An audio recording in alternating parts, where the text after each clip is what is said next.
you know they could do that? No. I thought nothing would ever top the "what is grief if not love, persevering" line from WandaVision. But then Ayo went and dropped the Dora Milaje have jurisdiction wherever the Dora Milaje find themselves to be. Like a total boss, and now I just don't know. The Dora Milaje are proving to be the fiercest fighters in the MCU. What are some of the key highlights from their MCU appearances? And how does it compare to some of their comic battles? Well, let's get into it right now.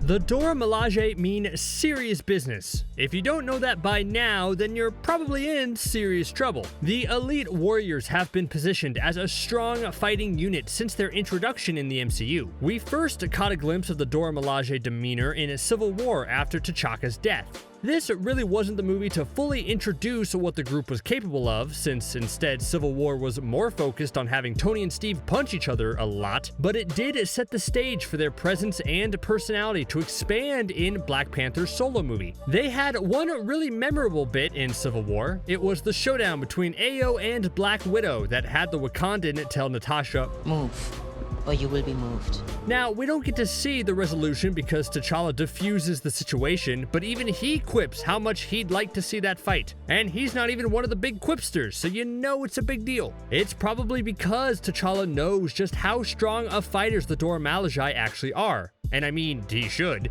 He's known them for his entire life. They've been protecting the King of Wakanda for ages, as evidenced in the opening of Black Panther, where a disguised Zuri comments on the two Grace Jones-looking chicks. They don't get to swing their weapons here, but even N'Jobu knows that he needs to let the Dora Milaje in immediately, or else he'd probably not have a front door anymore. Again, a lot of Black Panther the movie had the Dora Milaje as more of a presence rather than showing off their impressive skills, mainly because showing off their skills would overshadow Black Panther. But there were some awesome moments. Look at how helpful Okoye was in the South Korean casino fight and subsequent car chase. She proved how deadly she was with that spear, and being the general of the Dora Milaje, she's just one member of the group. Imagine a whole unit of them working together. As fierce as the warriors are, they are duty-bound to serve the King of Wakanda, a role they take very seriously.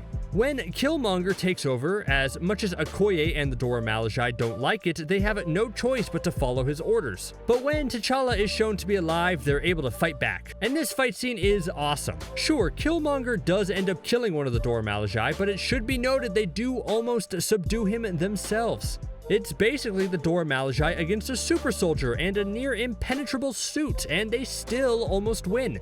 This whole event was the Battle of Mount Bashanga, and the group really strutted themselves and proved they're the deadliest warriors with spears on the planet. And then we got the whole Thanos invasion in Infinity War, and the Dora Milaje assisted in the Battle of Wakanda. Sure, Earth wasn't that successful as a whole, but we were pretty lucky the final battle was able to take place in Wakanda, where our forces at least stood a chance against the invading forces. So all these instances show the Dora Milaje in action without ever giving them the full spotlight. But that all changed with the Falcon and the Winter Soldier TV show. When Bucky and Sam busted Zemo out of prison, it should have been obvious that the Dora Milaje would come knocking. They had serious beef with the surprisingly good dancer Zemo, since, you know, he's responsible for the death of their king, and they came to collect. This led to their best showcase yet against John Walker, Battlestar, Sam, and Bucky. The new Captain America tried to defuse the situation in all the wrong ways, leading to, what's the technical term?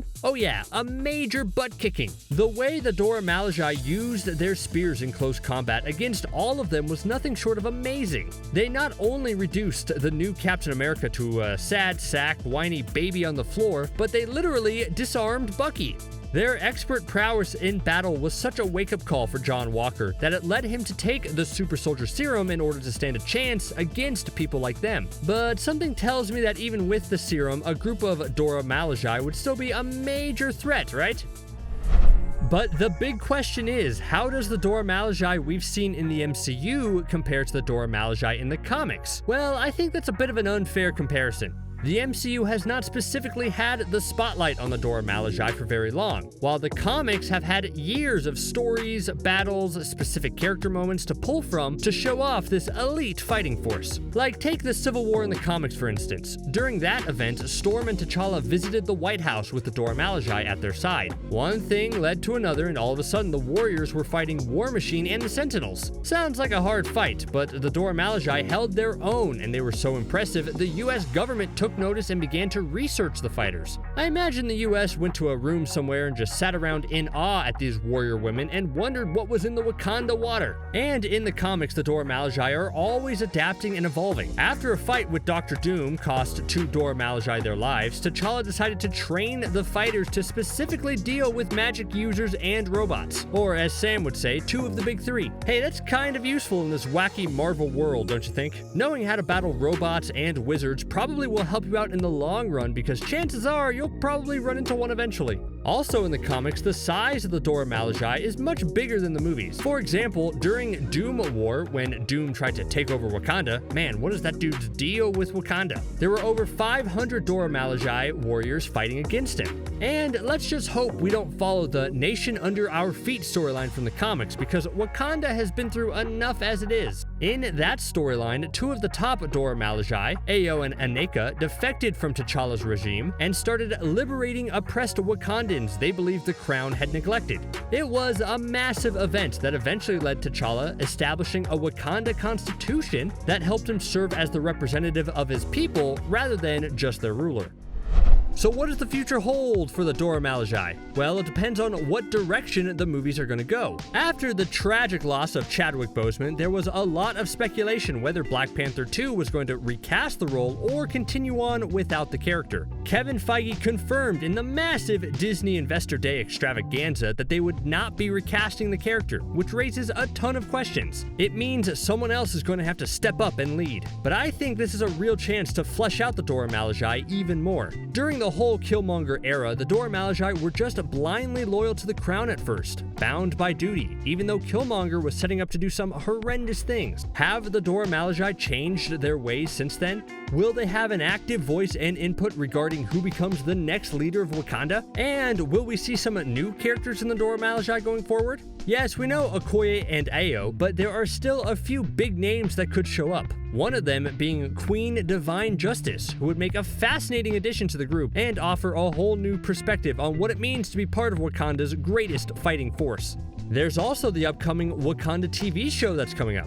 That show is still being kept under wraps for now, but if I was a producer on that show, I would use it to further explore the political inner workings of Wakanda, something the Dora Milaje are definitely a major factor in. As the MCU continues to grow over time, we're slowly and surely putting more focus on the Dora Milaje. It was a pleasant surprise when they popped up in Falcon and the Winter Soldier, but it shows just how much they can liven up the atmosphere and the mood. Plus, if you want an excellent fight scene, you'll find a way to work in the Dora Milaje because at this point, they're basically superhuman.